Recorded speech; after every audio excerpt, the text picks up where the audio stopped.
नमस्ते and welcome back to my channel guys. देख्न सक्नुहुन्छ आज पनि यो प्रेस्टनमा एकदम घमाइलो दिन छ। आज पनि शुक्रबारको दिन, प्रायः जसो मेरो शुक्रबार डे अफ हुने भएकोले गर्दाखेरि यस्तो किसिमको यो डे अफमा चाहिँ बाहिरतिर आउन खासै रमाइलो हुने भएकोले गर्दाखेरि चाहिँ बाहिरतिर आएको हो। र आजको भिडियोमा चाहिँ I'm going to talk about one small update होइन, बेसिकली स्मल अपडेटमा चाहिँ what I'm going to talk about is like अहिले रिसेन्टली तपाईँको युके गभर्मेन्टले सर्टेन के अपडेट्सहरू लिएर आएको छ, जुन मैले प्रिभियस भिडियोमा चाहिँ सर्टेन के अपडेट्सहरूको बारेमा इन्फर्मेसन दिएको थिएँ तपाईँलाई होइन।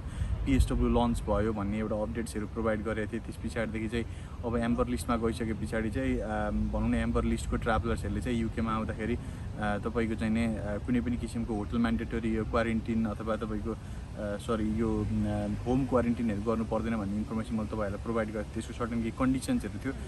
त्यो भिडियो चाहिँ म तपाईँलाई डिस्क्रिप्सनमा फेरि पनि राखिदिन्छु। कतिपय साथीहरू नयाँ च्यानलमा जोडिराख्नु भएको छ भने you can check my the video as well.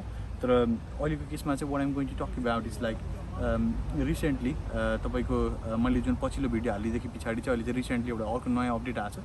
त्यो अपडेटमा चाहिँ खास के छ भने तपाईँको पोस्ट स्टडी वर्किङ भिजा जुन 2 इयर्स र 3 इयर्स जुन छ भनेको मतलब ब्याचलर्स सकेको 2 इयर्स, त्यस पछाडिदेखि चाहिँ पिएचडी गरेको छ भने चाहिँ 3 इयर्सको जुन चाहिँ तपाईँको पिएसडब्ल्यू थियो त्यसलाई चाहिँ ग्रेजुएट रुट भन्छ। त्यो ग्रेजुएट रुटलाई चाहिँ पहिला युके गभर्मेन्टले स्टार्टिङको फेजमा चाहिँ यो जब लन्च गर्दाखेरि चाहिँ यो चाहिँ सेटलमेन्ट स्किममा जाँदैन भन्ने इन्फर्मेसन दिएको थियो र बकाइदा तपाईँले gov.uk को वेबसाइटमा पनि देख्न सक्नुहुन्छ। त्यो अहिले चाहिँ रिसेन्टली युके गभर्मेन्टले यसलाई चेन्ज लिएर आएको छ। यसमा चाहिँ के भनिरहेको छ भने तपाईँको recently if any student who are able to get a PSW, त्यो चाहिँ ग्रेजुएट रुट पर्मिट जसले पाउँछ उहाँहरूले चाहिँ तपाईँको युकेमा आउँदाखेरि चाहिँ भोलिको दिनमा लङ टर्म रेसिडेन्सी रुटमा जानुहुन्छ भने चाहिँ त्यो चाहिँ काउन्ट हुन्छ। So one of the interesting भनौँ न एउटा एक्साइटिङ न्युज पनि हो त्यो। सो जति पनि स्टुडेन्टहरूले तपाईँको अपकमिङ सेप्टेम्बर इन्टेक प्लान गरिदिनु हुन्छ उहाँहरूले बाई चान्स सेप्टेम्बर इन्टेक चाहिँ उहाँहरूले आउन सक्नु भएन अथवा भ्याउन सक्नु भएन, केही कारणवश चाहिँ सेप्टेम्बर इन्टेक छुट्यो भने पनि वरिड हुनु पर्दैन। जुन मैले प्रिभियस भिडियोमा पनि थुप्रै भिडियोहरूमा भन्दै आइरहेको छु, upcoming intake September is a biggest intake होइन। र सेप्टेम्बर इन्टेकमा आएको स्टुडेन्टहरूले भोलिको दिनमा चाहिँ यहाँ पिएसडब्ल्यूको लागि अब योग्य हुन्छन्। त त्यसमा सर्टेन केही डिसएडभान्टेजेसहरू पनि छ, जस्तो कतिपय स्टुडेन्टहरूले अलि सिङ्गल आउँदै हुनुहुन्छ अथवा म्यारिड हुनुहुन्थ्यो तर सिङ्गल आउँदै हुनुहुन्छ भने भोलिको दिनमा उहाँहरूले टियर 4 भिजा, जुन टियर 4 भनेको चाहिँ स्टुडेन्ट भिजाको टाइम पिरियडभित्रमा डिपेन्डेन्ट ल्याउन सक्नु भएन भने भोलिको दिनमा उहाँहरूले डिपेन्डेन्टलाई चाहिँ भनौँ न डिपेन्डेन्ट पार्टनर आफ्नो स्पाउसेसहरूलाई चाहिँ तपाईँको पोस्ट स्टडी वर्किङ भिजाको टाइम पिरियडमा चाहिँ सँगै एक्कम्पनी गर्न पाउनुहुन्न। So that is one of the ड्रब्याक्स। त्यसको लागि युके गभर्मेन्टले भोलि केही न केही पक्षहरू केही न केही लिएर आउँला। अभियसली त्यसको केही न केही नयाँ अपडेट्स फेरि आउन पनि सक्छ होइन, it depends upon the situations. यो यसको बारेमा अलिकति हल्का टु सम एक्सटेन्ट प्रोटेस्ट पनि भइरहेको छ, किनभने कुनै पनि यस्तो देशमा तपाईँको के हुन्छ भने डिपेन्डेन्ट पार्टनर्सलाई स्पाउसलाई यस्तो किसिमले भनौँ न पोस्ट स्टडी वर्किङ भिजाको ड्युरेसनमा ल्याउनै नपाउने भन्ने काहीँ पनि हुँदैन होइन। तर युकेमा चाहिँ अब यो कुरा आइरहेको छ, त्यसले गर्दाखेरि लेट्स होप भोलिको दिनमा बिस्तारै केही नयाँ चेन्जेसहरू आउला, इमिग्रेसन चेन्जेसहरू आउला होइन, हामीले भन्ने त्यही नै हो। तर जति पनि स्टुडेन्टहरूले सेप्टेम्बर इन्टेकमा छुट्नु भएको छ उहाँहरूले अपकमिङ जनवरी इन्टेक एप्लाई गर्न पाउनुहुन्छ। इन्टेकको हिसाबले भन्यो भने जनवरी पनि one of the second largest intake हो होइन आफ्टर सेप्टेम्बर, किनभने सेप्टेम्बर यहाँको चाहिँ बिगेस्ट इन्टेक हो। जहिले पनि सेप्टेम्बरलाई one of the biggest intake भनिन्छ यहाँ चाहिँ। देन आफ्टर जनवरी इन्टेकहरू छ। प्रायः चाहिँ मलाई ब्याचलर्स डिग्रीको स्टुडेन्टहरूले धेरै क्वेसन्सहरू गर्नुहुन्छ मेरो इन्स्टाग्राममा होइन। म इन्स्टाग्रामको लिङ्क पनि तपाईँको तल डिस्क्रिप्सनमा राखिदिन्छु, सँगसँगै तपाईँहरूले स्क्रिनमा पनि तल देख्न सक्नुहुन्छ। If you have any questions you can just ask me to, तपाईँले मलाई सोध्न सक्नुहुन्छ। लागेको कुनै पनि क्वेसन्सहरू छ भने तपाईँहरूको जेन्युन क्वेसन्सको एन्सर चाहिँ मैले दिने प्रयास गर्नेछु। र कतिपय साथीहरूले जति पनि यो भनौँ न के अरे ब्याचलर्स डिग्री पढ्न आउन लाग्नुभएका स्टुडेन्टहरूले चाहिँ मलाई प्रायः चाहिँ के क्वेसन सोध्नुहुन्छ भने दा यो लङ टर्म हामीले चाहिँ 3 इयर्स 4 इयर्स ब्याचलर्स पढ्न आउँदाखेरि भोलिको दिनमा यहाँ आएर कमाएर होइन त्यस पछाडिदेखि चाहिँ आफ्नो फीहरू जुटाउन, लिभिङ एक्सपेन्सेस जुटाउन कतिको च्यालेन्जिङ हुन्छ भनेर धेरै जस्तो क्वेसन्सहरू सोधिराख्नु भएको हुन्छ। अभियसली यो च्यालेन्जिङ नै हुन्छ, किनभने कुनै पनि कन्ट्रीमा तपाईँको स्टुडेन्ट भिजामा जाँदै हुनुहुन्छ र बेसिकली ब्याचलर्स डिग्री पढ्न जाँदै हुनुहुन्छ भने अफकोर्स त्यो कुराहरू च्यालेन्जिङ नै रहन्छ, किनभने भोलिको दिनमा तपाईँले अल्टिमेटली 6 मन्थ्स अथवा सर्टेन मिनिमम डिपोजिट मात्रै गरेर आउनु भएको छ र त्यस पछाडिदेखि चाहिँ तपाईँले भोलिको दिनमा कम्प्लिटली यहीँ डिपेन्ड भएर यहीँबाट पार्ट टाइम कमाएर तपाईँले फी तिर्छु भनेर सोच्नु भएको छ भने चाहिँ you guys may be struggling a lot होइन। त्यसले गर्दाखेरि चाहिँ म के सजेस्ट गर्छु भने एटलिस्ट 1 वर्षको फी तिरेर आउनुहोस्। 1 वर्षको फी तिरेर आउनुभयो तपाईँले भने चाहिँ भोलिको दिनमा यहाँनिर चाहिँ पार्ट टाइम काम गरेर अथवा तपाईँको भ्याकेसनको टाइम पिरियडमा तपाईँहरूले फुल टाइम काम गरेर सर्टेन केही पैसाहरू बचाउन सक्नुभयो भने चाहिँ अफकोर्स तपाईँले सेकेन्ड इयरको फीहरू चाहिँ तपाईँले कलेक्सन गर्न सक्नुहुन्छ। बट स्टिल सेइङ द्याट यसको एउटा सर्टेन केही हुन्छ, तपाईँले रिसर्च गर्नुपर्ने हुन्छ होइन। एभरेज युनिभर्सिटीहरू हेरेर आउनुहोस्, एकदम हाई रेटेड युनिभर्सिटीमा पनि नआउनुहोस्, किनभने प्रायः जसो कति साथीहरूले लन्डनभित्रको युनिभर्सिटीहरू हेर्दै हुनुहुन्छ, लन्डन मात्रै हो युके जस्तो गरेर सोचिराख्नु भएको हुन्छ भने चाहिँ द्याट इज रङ, किनभने लन्डनको मोस्ट अफ द युनिभर्सिटीहरू महँगै नै हुन्छ होइन। अब यदि तपाईँहरूले स्कलरसिप पाउनुभयो भने चाहिँ yes of course why not, you can just even go to the London as well, तपाईँ लन्डन पनि जानु सक्नुहुन्छ, लन्डनमा गएर तपाईँले पढ्न सक्नुहुन्छ। तर मेक स्योर लाइक तपाईँले 1 वर्षको चाहिँ फी चाहिँ तिरेर आउनुहोस् भन्ने मेरो सजेसन हो। र जति पनि साथीहरूले सेप्टेम्बर इन्टेक भ्याउनुहुन्न उहाँहरू जनवरी इन्टेक फेरि पनि आउनु सक्नुहुन्छ। ब्याचलर्स मात्रै होइन, मास्टर्स डिग्रीको स्टुडेन्टहरूले पनि जनवरी इन्टेकलाई प्रायोरिटी दिन सक्नुहुन्छ, किनभने जनवरी इन्टेकमा मास्टर्सको सबभन्दा ठुलो इन्टेक पनि भएकोले गर्दाखेरि, सेकेन्ड लार्जेस्ट इन्टेक भएकोले गर्दा प्रायः जस्तो युनिभर्सिटीहरूमा मास्टर्स डिग्रीको इन्टेक चाहिँ रहन्छ। मास्टर्स डिग्री चाहिँ तपाईँले जनवरी इन्टेकमा नै भेट्नुहुन्छ।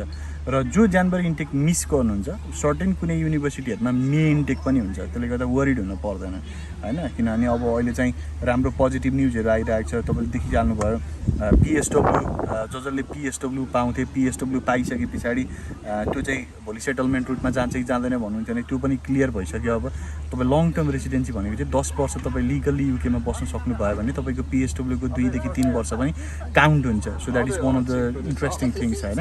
अनि त्यसले गर्दाखेरि तपाईँले प्लान गर्न सक्नुहुन्छ, तपाईँले जनवरी इन्टेक प्लान गर्न सक्नुहुन्छ, सेप्टेम्बर इन्टेक प्लान गर्न सक्नुहुन्छ।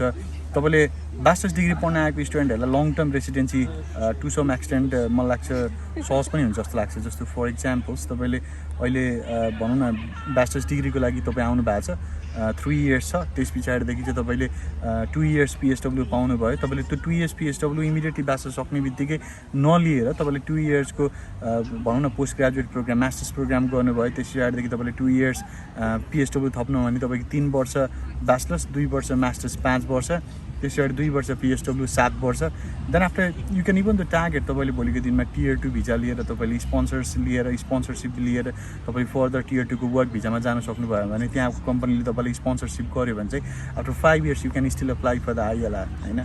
सेटलमेन्ट स्किम छ। अब तपाईँले भोलि त्यो पनि अप्सन भएन, लेट सपोज लाइक तपाईँले Tier 2 नै पाउनु भएन, स्पोन्सर्स नै पाउनु भएन, then after the PSW still then you can apply for the PhD programme. तपाईँले BBA प्रोग्राम एप्लाई गर्न सक्नुहुन्छ, PhD प्रोग्राम एप्लाई गर्न सक्नुहुन्छ, कुनै पनि फिल्डको तपाईँले आफ्नो डक्टरेट लेभल तपाईँले प्लान गर्न सक्नुभयो र तपाईँले लङ टर्ममा 10 इयर्स लिगली बस्न सक्नुभयो भने तपाईँको जुन यो पिएसडब्ल्यूको 2 इयर्स PhD गरिसके पछाडि तपाईँले जुन 3 इयर्सको पिएसडब्ल्यू पाउँछ भनिरहेको छ, यो 3 इयर्स यो सबै तपाईँको चाहिँ ड्युरेसन्सहरू चाहिँ तपाईँको सेटलमेन्ट स्किममा काउन्ट हुने भयो। अब so that is one of the interesting things होइन। सो त्यसले गर्दाखेरि चाहिँ I still motivate you guys to apply for the upcoming intakes, that is September intake is the biggest intake. अनि तपाईँहरूलाई लागेको क्वेसन्सहरू चाहिँ you can just give me होइन, अनि give me a shout out. तपाईँलाई भोलिको दिनमा कस्तो किसिमको सजेसन्सहरू चाहिन्छ स्टिल देन म प्रायः जसो स्टुडेन्टहरूलाई भनिरहेको हुन्छु तपाईँले कन्सल्टेन्सीलाई ट्रस्ट गर्नुहोस् होइन। कतिपय साथीहरूले के गरिरहेको हुन्छन् भने कन्सल्टेन्सी ट्रस्ट वर्दी भएन भनिरहेको छन्, तपाईँले क्वेसन सोध्नुहोस् न कन्सल्टेन्सीको काउन्सिलरलाई, उहाँहरूले मलाई लाग्छ धेरै नै तपाईँहरूलाई इन्फर्मेसन्स दिन सक्नुहुन्छ, उहाँहरू त्यसकै लागि हो होइन। र तपाईँले कन्सल्टेन्सीबाट त्यो लेभलको गाइडेन्स पाउन सक्नु भएन भने तपाईँले still then you can change you consultancy, no problem at all. तपाईँले चेन्ज पनि गर्न सक्नुहुन्छ। तर मेक स्योर लाइक तपाईँले चेन्ज गर्दाखेरि चाहिँ तपाईँले चेक गर्नुहोस्, अप्लाई गर्दाखेरि चेक गर्नुहोस् त्यो डाइरेक्ट रिप्रेजेन्टेटिभ छ कि छैन, त्यो कन्सल्टेन्सीहरू तपाईँले जान्न खोजेको युनिभर्सिटीमा डाइरेक्ट कन्सल्टेन्सीको पहुँच छ कि छैन, तपाईँले डाइरेक्ट एप्लिकेसन गर्न पाउनुहुन्छ कि पाउनुहुन्न भनेको मतलब तपाईँले त्यो कन्सल्टेन्सीले डाइरेक्टली त्यो युनिभर्सिटी रिप्रेजेन्ट गर्छ कि गर्दैन। तपाईँ भोलि यहाँनिर लङ टर्ममा आइसक्दाखेरि चाहिँ तपाईँ भोलिको दिनमा लङ टर्म बस्दाखेरि तपाईँले फाइनेन्सियली प्लान गर्न सक्नुहुन्छ कि सक्नु, सबै कुराहरू चाहिँ कन्सल्टेन्सीले तपाईँलाई राम्रोसँग गाइडेन्स दिनुभएकोले गर्दा तपाईँले पर्सनल रिसर्च त one of the most important नै भयो। त्यसै गरी कन्सल्टेन्सी जानुहोस्, इन्फर्मेसन लिनुहोस्, त्यो भयो भने still then you will get a genuine advice with them होइन। अनि तपाईँलाई लागेको के क्वेसन्स एन्ड क्वेरी छ भने still then I request you guys to follow me in the Instagram. तपाईँले इन्स्टाग्राममा मसँग एड हुन सक्नुहुन्छ, क्वेसन्स गर्न सक्नुहुन्छ, आफूलाई लागेको क्वेसन्सहरू। प्रिटी मच यो लाइक मैले चाहिँ प्रायः जसो स्टुडेन्टहरूलाई गाइडेन्स दिइरहेको हुन्छु होइन, र रिप्लाई गर्न भ्याएसम्म चाहिँ मैले रिप्लाई पनि गरिरहेकै हुन्छु। स्टिल देन मैले धेरैजना स्टुडेन्टहरूलाई रिप्लाई पनि गरिरहेको छु। सर्टेन कोही स्टुडेन्टहरू चाहिँ तपाईँको अहिले रिसेन्टली तपाईँको मे इन्टेकमा भिजा लागेको स्टुडेन्टहरू आउन नसकेका स्टुडेन्टहरूले रिसेन्टली आउनु भएको छ, होटलमा बस्नु भएको छ, उहाँले गाइडेन्स पनि पाइराख्नु भएको छ मेरो होइन।